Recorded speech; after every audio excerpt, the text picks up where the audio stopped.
प्रयागराज के माघ मेले में स्वामी अविमुक्तेश्वरानंद को लेकर विवाद बढ़ता जा रहा है, गहराता जा रहा है। नोटिस में यह तक कह दिया गया है कि अगर जवाब नहीं देते हैं तो क्यों ना आपकी जमीन वापस ले ली जाए, क्यों ना आपका मेले में प्रवेश प्रतिबंधित कर दिया जाए। जिसके बाद लोग सवाल पूछने लगे हैं तो क्या शंकराचार्य स्वामी अविमुक्तेश्वरानंद, जिनके शंकराचार्य होने पर मेला प्रशासन सवाल उठा चुका है, वो उन्हें मेले से बाहर कर देगा, बैन कर देगा।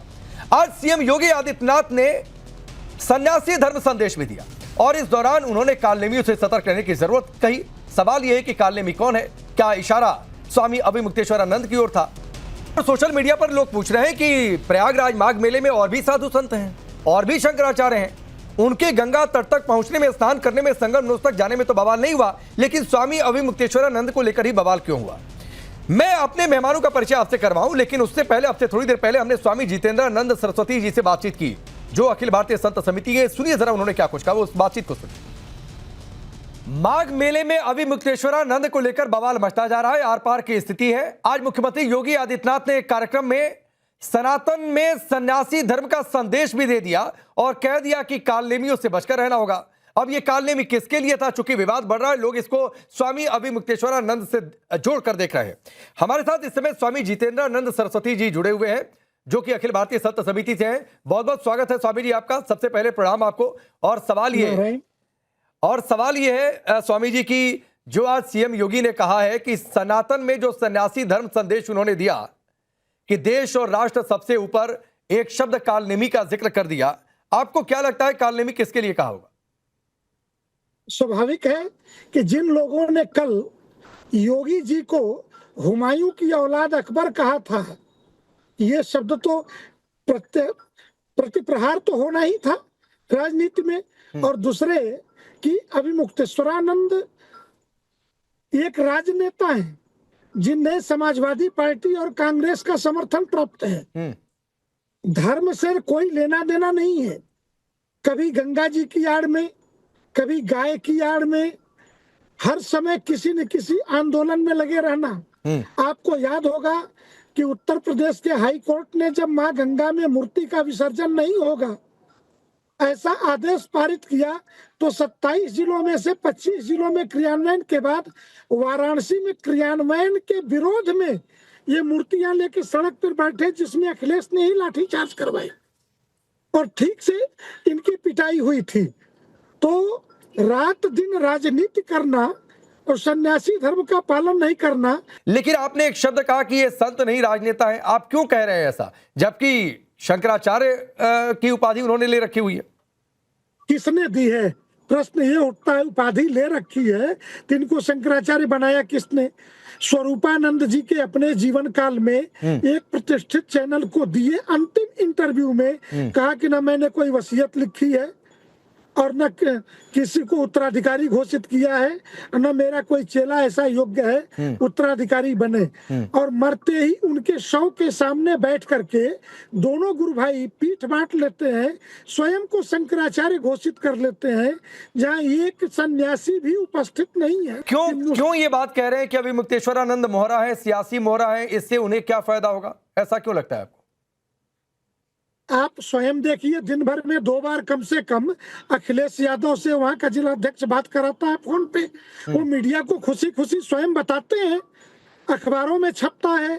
प्रियंका गांधी उनसे बात करती है, कांग्रेस का प्रदेश अध्यक्ष वहां समर्थन देने पहुंच जाता है। तो ये मुहरा नहीं है तो क्या है? धर्म की लड़ाई में धर्माचार्यों के बीच बैठते, अगर इनको लगता है इनका अपमान हुआ तो संतों से बात करते, संतों को बताते। लेकिन वो तो योगी आदित्यनाथ को कह रहे हैं कि हुमायूं के पुत्र हैं, वो तो कह रहे हैं वो संत ही नहीं है, वो तो कह रहे हैं कि वो सिर्फ एक मुख्यमंत्री है, हिंदू भी नहीं कह सकते उनको, ऐसी भाषा का इस्तेमाल हो रहा है। जब आदमी मानसिक संतुलन खो देता है, ये घटिया मानसिकता और गंदी राजनीति, अगर आपने देखा हो तो 2019 में नरेंद्र मोदी के विरुद्ध कैंडिडेट लेके आए थे, नंगे पांव घूम रहे थे, मोदी जी को औरंगजेब बताते हुए पूरे वाराणसी लोकसभा में नंगे घूमा है मुक्तेश्वरानंद ने। परिणाम क्या हुआ? मोदी जी 4.5 लाख वोटों से जीते। अच्छा, नोटिस कई सारे हैं, 2 नोटिस है मेला प्रशासन की ओर से स्वामी जितेंद्रानंद जी अविमुक्तेश्वरानंद को, और एक नोटिस में यह भी कहा गया है कि अगर आप जवाब नहीं देते हैं तो क्यों ना जो आपको जमीन दी गई है वो वापस ले ली जाए, क्यों ना आपका मेले में प्रवेश प्रतिबंधित कर दिया जाए, तो क्या फिर लोग सोशल मीडिया पर सवाल पूछ रहे हैं कि क्या इनको बैन कर दिया जाएगा, मेले से बाहर कर दिया जाएगा क्या? किया जा सकता है। बहुत लोग मेले से बाहर किए गए हैं। आपको ध्यान में होगा, एक अधोक्षजानंद नाम के व्यक्ति है जो अपने को पुरी का शंकराचार्य बताते थे और मकबूल डार वगैरह के साथ मीटिंग करते थे कश्मीर के आतंकवादियों के साथ, और यहीं पे लाठी चार्ज में अपने को शंकराचार्य लिखते थे। वो भी फर्जी थे, इन्हीं की तरह से लिखते थे और यहाँ पर लाठी चार्ज में पीटे गए पुलिस के द्वारा, मेले से अस्थायी रूप से बाहर कर दिए गए थे। तो क्या मैं अगर आपसे ये पूछूं कि अगर सपा कांग्रेस बैक कर रहे हैं जो आप कह रहे हैं, तो इसके पीछे मकसद क्या हो सकता है? चूंकि हिंदुत्व एकता की बात बार बार होती है, तो क्या ये लगता है कि योगी आदित्यनाथ की हिंदुत्व वाली इमेज को नुकसान पहुंचाया जाए और ये 27 की तैयारी है अभी मुक्तेश्वरानंद जी के जरिए? योगी जी ने जो शब्द प्रयोग किया, बटोगे तो कटोगे, तो ये काटेंगे कैसे? तो इनको एक मोहरा चाहिए हिंदू समाज को बांटने के लिए। वैसे हिंदू, ये 21वीं सदी का हिंदू है और हिंदुओं का जैन जी जो है आगरा के ताजमहल नहीं, राम जन्मभूमि पर दर्शन करने जाता है। भले 9 वर्ष ईसाइयों का हो और 17 करोड़ लोग पिछले 1 वर्ष में काशी आए हैं दर्शन करने। तो हिंदू एकजुट हुआ है यूपी का। योगी जी के नेतृत्व में उसकी आस्था है, एक विश्वास बढ़ा है कि नहीं, हम सुरक्षित हैं। अब लूटपाट और बड़े माफिया लगभग खत्म प्राय हैं। तो ऐसी परिस्थितियों में हिंदुओं को बांटने के लिए एक मोहरा चाहिए। तो उस भगवा कपड़े के रूप में एक कालनेमी रूपी मोहरा सपा और कांग्रेस के पास है जो उपयोग किया जा सकता है। ठीक है, चलिए, तो ये बड़ा बयान है स्वामी जितेंद्रानंद जी का कि स्वामी अविमुक्तेश्वरानंद को सियासी टूलकिट के तौर पर, सियासी मोहरे के तौर पर इस्तेमाल किया जा रहा है ताकि हिंदू वोट बैंक को बांटा जा सके। बहुत बहुत धन्यवाद स्वामी जी हमसे जुड़ने के लिए, बातचीत करने के लिए। तो ये बातचीत आपने सुनी। आपका परिचय आज के मेहमानों से। महेश वर्मा बीजेपी के नेता है, सौरभ मालवीय, स्वामी उपमन्यु महाराज स्टूडियो में है, चंद्रमोहन शर्मा जी कांग्रेस पार्टी के नेता, अशोक यादव जी समाजवादी पार्टी के नेता और प्रवक्ता, और पंडित अजय गौतम है जो कि स्पोक्स पर्सन है शंकराचार्य अविमुक्तेश्वरानंद जी के, उनका पक्ष रखेंगे। आप सबका बहुत बहुत स्वागत है। चंद्रमोहन जी, सवाल पहला तो सीधा आपसे है कि राहुल गांधी को संसदीय समिति की बैठक में अयोध्या में होना था, लेकिन कहीं राम मंदिर न जाना पड़ जाए या नहीं गए तो अलग बवाल के, अयोध्या कर नहीं किए तो फिर नहीं, लेकिन यहां पर दौड़ लगाने के लिए अजय राय पहुंच गए, तमाम नेता पहुंच रहे हैं क्योंकि हिंदू वोट बैंक को बांटना है।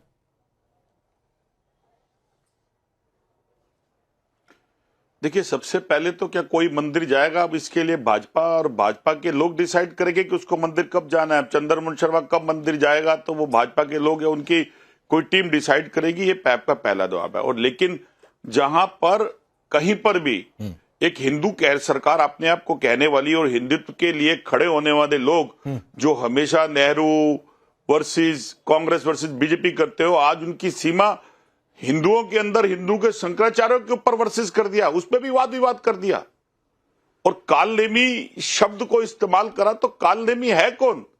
अगर इतना ही मादा और दम है हिंदुत्व का तो खुल के क्यों नहीं कहा जा रहा कि मैं कालनेमी कौन है? डेफिनेशन तो आज हमारे पास भी है। अगर कांग्रेस की विचारधारा देश के अंदर सबको साथ लेने की है और सब धर्म को साथ खड़े होने की, और उसके अंदर अगर सनातन के लिए, शंकराचार्य के लिए कांग्रेस खड़ी हो रही है तो क्या गुनाह कर रही है? नहीं, गुनाह नहीं कर रही है, लेकिन सनातन की इतनी चिंता है, सनातन की इतनी चिंता है तो लोग पूछ रहे हैं कि राम मंदिर की चिंता नहीं हुई। लोग पूछ रहे हैं कि राहुल गांधी अयोध्या नहीं गए, जबकि संसदीय समिति की बैठक थी, लेकिन उसमें आ गया कि भाई मंदिर भी जा सकते हैं तो दूरी बना ली। लेकिन यहां पर चूंकि विवाद है और यहां पर चूंकि मामला आपके हिसाब से फिट बैठ रहा है तो आप कूद गए इसमें।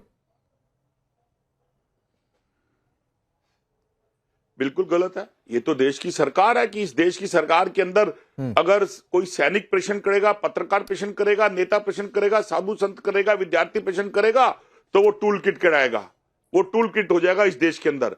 अगर सरकार से प्रेषण करेगा, क्योंकि इस देश के अंदर लोकतंत्र नहीं है, राजतंत्र है। अच्छा। और राजतंत्र के अंदर चुने हुए जो देश के प्रधानमंत्री और जो मुख्यमंत्री चुनते हैं, उन मुख्यमंत्रियों को लोकतंत्र की परिभाषा से देश या स्टेट चलाने की अनुमति नहीं है, उनको राजतंत्र के ऊपर है। और राजतंत्र के अंदर अगर राजा की कोई अवहेलना कर दे, चाहे वो कोई भी हो, वो तो स्वाभाविक है। तो मुगल काल में भी होता तो मुगल प्रेमी है, ये हिंदू प्रेमी का है। चलिए, महेश वर्मा जवाब देंगे, लेकिन चंद्रमोहन जी, इसी डिबेट पर, इसी शो में कई बार आकर आपने सरकार पर आलोचना की है, कई बार तीखे शब्द बोले, हो गया क्या कुछ? राजतंत्र होता तो नहीं होता, राजतंत्र होता तो आप आकर बात नहीं रख पाते। राजतंत्र होता तो अलग अलग प्रेस कॉन्फ्रेंसेज में जो मन आता है वो बोलकर नहीं चले जाते नेता अलग अलग दलों के। मैं सिर्फ आपकी बात नहीं कर रहा हूं। महेश वर्मा रिप्लाई करिए। दबाने की पुरजोर कोशिश है, ये भी विपक्ष। देखिए चंद्रमोहन जी जो बात कह रहे हैं, अगर इनको स्मरण दिलाया जाए तो सितंबर 2024 की बात है। भरी लोकसभा में राहुल गांधी सीना चौड़ा हो करके क्या बोलते हैं कि हिंदू तो अपमान और नफरत का काम।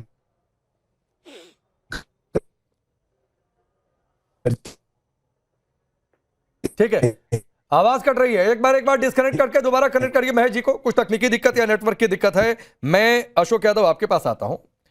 हमने महाराष्ट्र के चुनाव से पहले देखा था कि हिंदुत्व वोट बैंक जो बटेंगे तो कटेंगे नारे आया था, उसकी काट में कई सारे पोस्टर लगे थे। वो पोस्टर फिर से लगने शुरू हो गए और वो पोस्टर लगा है अब की अविमुक्तेश्वरानंद के समर्थन में। तो क्या पैटर्न वही है? इसी आधार पर सवाल पूछा जा रहा है कि इनके जरिए, जो स्वामी जितेंद्रानंद सरस्वती ने भी कहा कि आपको एक भगवाधारी मिले हैं, जो उन्होंने कहा उनके जरिए आप हिंदू वोट बैंक में सेफ चाहते हैं। देखिए, स्वामी जितेंद्रानंद सरस्वती या कुछ ऐसे संत हैं जो भगवान की माला कम भाजपा की माला ज्यादा जपते हैं, और ऐसे संतों को खुली छूट है कि वो करोड़ों की गाड़ियां में घूमे, डिफेंडर में घूमे, उनके लिए जिलाधिकारी रोटी सेकेगा, उनके लिए सरकार पलक पावड़ी बिछाएगी, क्योंकि वो भगवाधारी संत नहीं बल्कि भाजपाधारी संत है। इसी बात को लेकर के रामचरितमानस के बाल कांड में एक चौपाई है कि लख सुबेश जग बंचक जेहू, बेश प्रताप पूज अहितेहू, उघर ही अंत न होय निबाहू, काल नेम जिमि रावण राहु।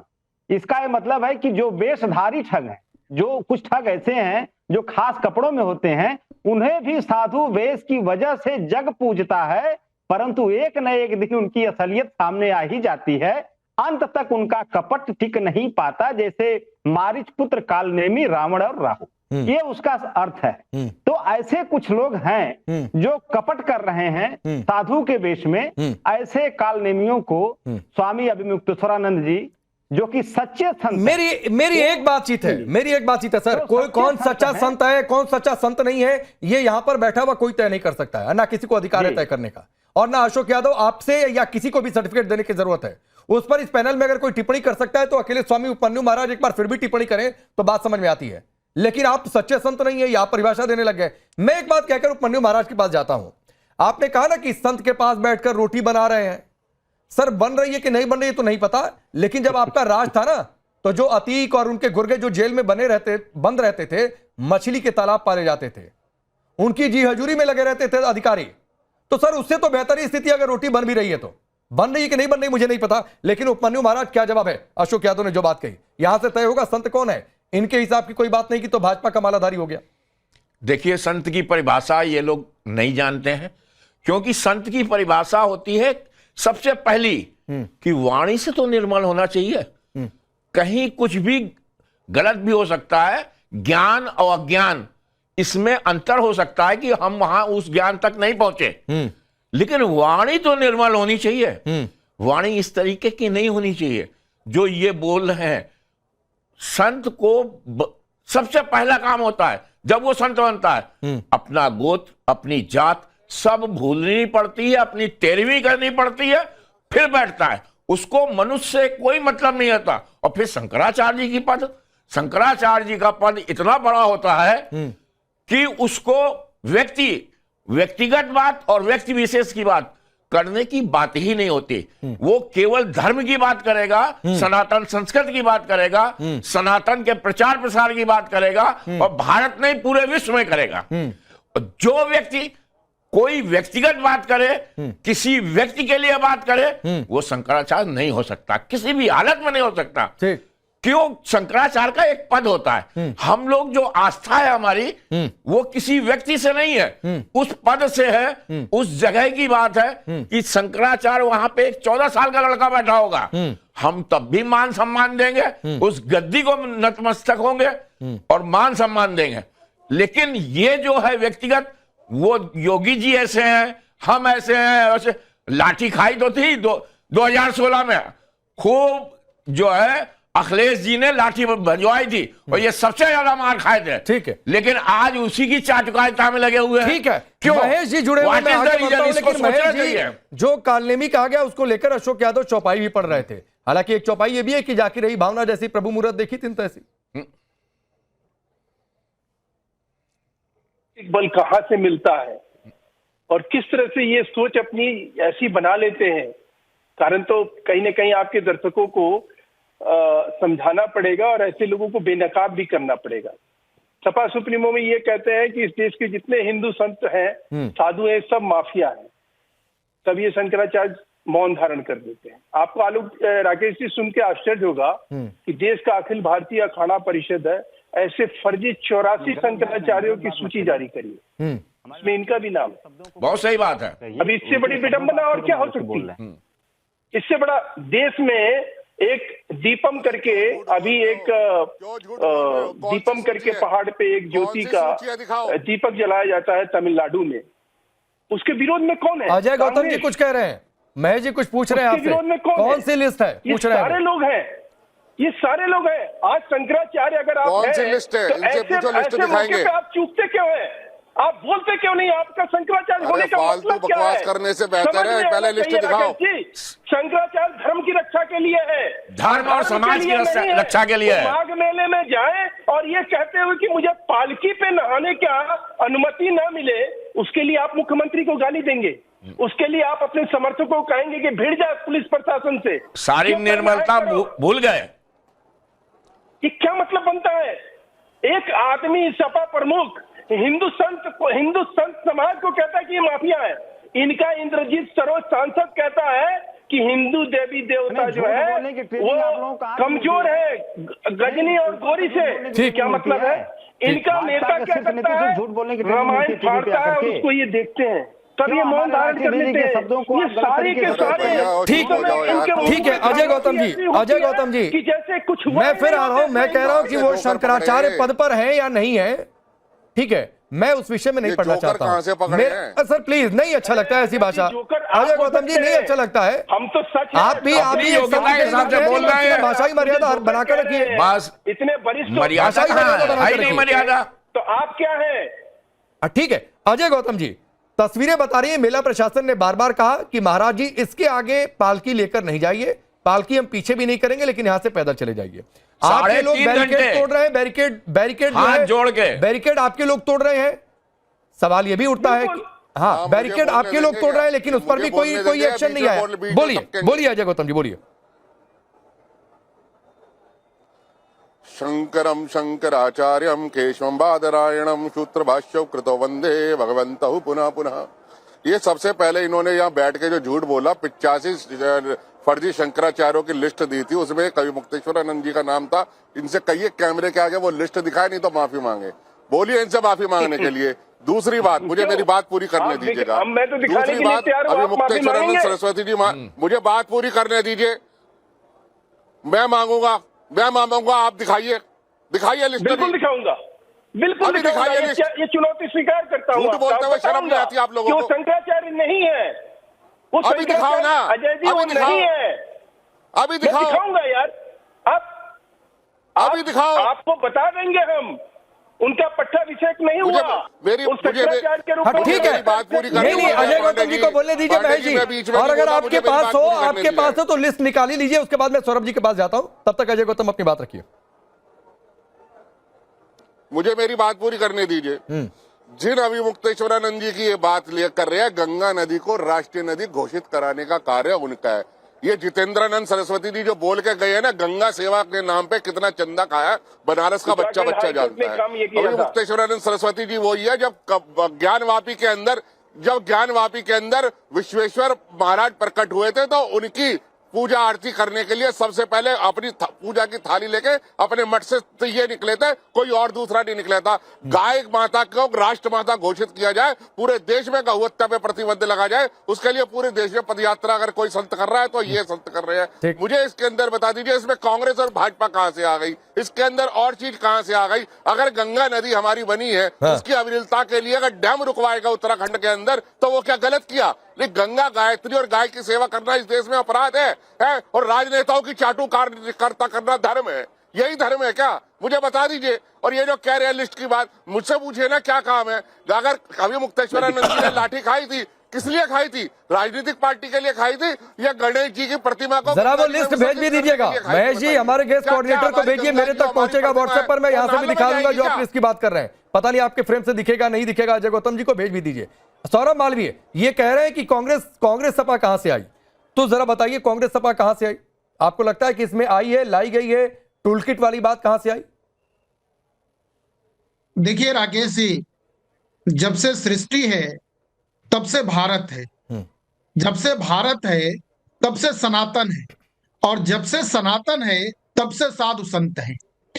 और संतों के प्रति भारत में लोगों की आस्था सबसे बड़ा संविधान है। लोगों के आस्था और श्रद्धा से संत समाज संचालित होता है, चलता है, और संत समाज के प्रति पूरा भारत नतमस्तक है। लाखों करोड़ों लोग, हम सब सारे लोग प्रणाम करते हैं। ऐसे में संत यदि किसी भी तरह से जिसने अपने घर को छोड़ा, परिवार को छोड़ा, माँ पिता को छोड़ा और लोक मंगल के लिए निकल के वह राष्ट्र की सेवा, समाज की सेवा, धर्म की सेवा, अपनी परंपरा और मूल्यों की सेवा के लिए निकल गया, तो उसका कौन प्रिय और कौन अप्रिय? फिर भी यदि अप्रिय और प्रिय की खांचे में वो बांधता है और किसी की जुबान बनता है, उसके लिए राजनीतिक दलों के पास प्रवक्ताएं हैं, उसके लिए राजनीतिक दलों के पास अपने संविधान, अपने नियम और अपनी दल और अपनी पार्टी के प्रतीक चिन्ह हैं। ऐसे में शंकराचार्य, साधु संत, मठाधीश, कोई भी व्यक्ति हो, या तो राजनीति के लिए आप आ जाओ चुनाव क्षेत्र में, या तो आपको राजनीति करनी है तो मेंबर ऑफ पार्लियामेंट बन जाओ, सदन में बैठो, विधानसभा में बैठो, नेतृत्व करो, लेकिन ये दोहरे स्वभाव को से मुकरना पड़े, अलग होना पड़ेगा अपने को। जवाब दीजिए अजय गौतम जी, दोहरा स्वभाव, डबल स्टैंडर्ड, और इसीलिए कहा जा रहा है कि सियासी टूल के तौर पर इस्तेमाल, क्योंकि अगर सीएम के लिए, कोई सिटिंग सीएम के लिए कोई भी कहे कि वो औरंगजेब है, ये ठीक लगता है क्या? ये एक संत की भाषा हो सकती है? लोग ये सवाल पूछ रहे हैं, लोग ये चर्चा कर रहे हैं सोशल मीडिया पर, तो पुलिस रोक रही है, नहीं हम जाएंगे ही आगे। दूसरी एक चीज और बात है, एक चीज और मैं ऐड कर देता हूं, ये भी चर्चा उठी है कि कई शंकराचार्य, बाकी के शंकराचार्य और संत हैं, बाकी किसी को लेकर दिक्कत नहीं, इन्हीं को लेकर दिक्कत क्यों हुई? सुनिए पांडे जी, सुनिए। जब हमारे पूज्य द्वय पीठाधीश्वर जगत गुरु शंकराचार्य स्वरूपानंद महाराज जी जीवित थे, तब भी यही बात उठाई जाती थी, क्योंकि वो उस वक्त भी गंगा गाय गायत्री की बात करते थे। आज ये कहते हैं कांग्रेस भाजपा या टूल किट की बात कर रहे हैं। हाँ। मुझे एक छोटा सा एक प्रश्न बता दीजिए। हाँ। कि अगर शंकराचार्य परंपरा के अनुसार उनके भक्त उनको एक उसके अंदर एक पालकी में इसलिए लेके जाते हैं ताकि हजारों लाखों लोग जो शंकराचार्य जी के दर्शन करना चाहते हैं, हाँ। वो दूर से उनको आशीर्वाद। नहीं, मैंने इलाहाबाद में, सुनिए, उसके बाद आप जब प्रयागराज इलाहाबाद में करता था, तब मैं वहां पर रहकर पढ़ाई करता था, मैंने महाकुंभ भी कवर किया, महाकुंभ में भी पाल किया, थोड़ी दूर पहले रोक दी जाती थी, बिल्कुल रोक दी जाती है भाई। अरे भाई सुन तो लो, जिस अखाड़ा परिषद की आप बात कर रहे हो, आप भी समझो कि कोई बाकी तीनों शंकराचार्यों के लिए कोई प्रॉब्लम नहीं है, खाली इन्हीं के लिए प्रॉब्लम क्यों है? आप भी सोचो ना, आप बात बता रहा हूं, मेरी बात भी समझो कि बाकी तीन शंकराचार्यों के लिए प्रॉब्लम क्यों नहीं है? उनकी भी तो होनी चाहिए ना प्रॉब्लम। सुन लीजिए 30 सेकंड को दीजिए, बोलिए, बताइए। बात पूरी कर लूं। बिल्कुल करिए। जब तक जगत गुरु द्वय पीठाधीश्वर स्वरूपानंद सरस्वती जी महाराज जीवित थे, मन कामेश्वर में रुकते उनका थे, स्वभाव अलग था, वो वास्तव में शंकराचार्य थे, में बिठाते थे और संगम ले जाके वो शंकराचार्य थे। नहीं तो ये उनके लिए हमेशा सर हमारा झुका रहेगा, नतमस्तक हो गए, नहीं है, इसका सर्टिफिकेट आप लेकिन अगर किसी का स्वभाव जो है शंकराचार्य जैसा नहीं रह गया, जो अभद्र भाषा बोले, निर्मल, शंकराचार्य का पहला काम है निर्मल रहे और सनातन संस्कृति सुन तो लीजिए और देश के लिए काम करे। बताइए, ये तो तरीका नहीं है ना, बीच में बोले जा रहे हैं तो कैसे बात करें? नहीं, आपकी बात का उत्तर दे रहा हूँ। मुझे बात और सनातन, और अगर कोई शंकराचार्य होकर अभद्र भाषा करे, वो शंकराचार्य कैसे होता? आप बताइए कि कोई शंकराचार्य के पीठ में बैठ के किसी को अनर्गल बात करे। एक चीज जरूरी है, ये समझिए, आप समझिए। चंद्रमोहन जी आप कुछ कहना चाह रहे हैं? चंद्रमोहन जी बार इशारा कर रहे हैं, एक मिनट भाई, समय थोड़ा कम, महाराज जी नहीं होना चाहिए। एक मिनट अजय गौतम जी, एक मिनट चंद्रमोहन जी। महाराज पांडे जी बोलने दीजिए भाई। देखिए राकेश जी, मैं आपकी डिबेटों में और कई और डिबेटों में अजय गौतम जी के साथ बैठा हूं। आज वक्त का फेरा देखिए, अजय गौतम जी ने कई बार कांग्रेस पे प्रश्न खड़ा करा, लेकिन भाजपा की सरकार और मीडिया ने कभी उनको ये नहीं कालने में नहीं कहा और कभी उनको ये नहीं कहा टूल किट है। लेकिन वक्त का फेरा ऐसा बदला कि अगर एक सही बात के ऊपर आचार्य ने बात बोली अधिवेशन में और उसके पक्ष के अंदर अजय गौतम जी बोल रहे हैं, तो पूरा का पूरा भाजपा का तंत्र जो साधु संत में है वो अजय गौतम जी को टूल किट कह रहा है। ये देश के अंदर आज आपने बांट दिया भाजपा के साथ मिलकर। नहीं, वो तो कह रहे हैं कि आप बांट रहे हैं, संत समाज यही आप चाहते ही थे, वो तो यही कह रहे हैं कि यही आप चाहते थे, यही आपकी स्ट्रेटजी है कि हिंदू तो वोट बैंक से नहीं लड़ पा रहे तो बांट दो हिंदुओं को, बांट दो हिंदुओं को। वो तो यही कह रहे हैं कि यही आपकी चाल थी। गलत बात। आज के इस राजतंत्र के अंदर राकेश जी अगर कोई प्रश्न खड़ा करेगा, चाहे वो अजय गौतम जी हो, चाहे चंद्रमोहन शर्मा हो या सपा का कोई व्यक्ति हो, वो कालनेमी कहलाएगा, क्योंकि राजतंत्र है, लोकतंत्र नहीं है। नहीं ठीक है, फिर भाई ये राजतंत्र है तो आप यहां पर खड़े होकर बोल नहीं रहे होते शो में बैठकर, और फिर सनातन की इतनी चिंता है तो संसदीय समिति के बहाने ही जाकर दर्शन कर लेते कि आए थे संसदीय समिति में इसलिए दर्शन कर लिए। लेकिन जब सेलेक्टिव होंगे सर तो सवाल उठेंगे, और फिर सवाल उठेंगे कि आप हिंदुत्व वोट बैंक से नहीं लड़ पा रहे हैं, तो ये बांटने की साजिश जो अलग अलग जगहों पर लोग अपनी ओपिनियन रख रहे हैं। आप सबका बहुत बहुत शुक्रिया।